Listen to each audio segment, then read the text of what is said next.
The aim of the following procedure is to measure the various biochemical activities of ATP-dependent chromatin remodeling complexes. This is achieved by measuring ATP-dependent sliding of a position nucleosome from one end of a DNA molecule to a more central position on the DNA by using an electrophoretic mobility shift assay, or EMSA. A similar EMSA-based method can be used to monitor the formation of remodeling complex-bound mononucleosomes to assess the nucleosome binding activity of the chromatin remodeling complexes. Additionally, thin-layer chromatography can be used to measure the ATPase activity of ATP-dependent chromatin remodeling complexes. Ultimately, these methods can be used to measure the ATP-dependent chromatin remodeling of human InnoAT complexes.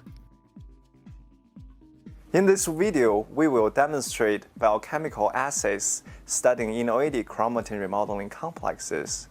Similar method can also be applied to study other chromatin remodeling complexes as well.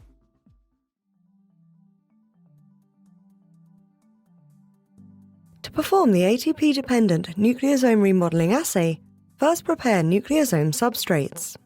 After setting up a 100 microliter PCR reaction as outlined in the table, perform the PCR reactions in a thermal cycler, and then pass the reaction products twice through nuclease-free spin columns to remove any unincorporated nucleotides.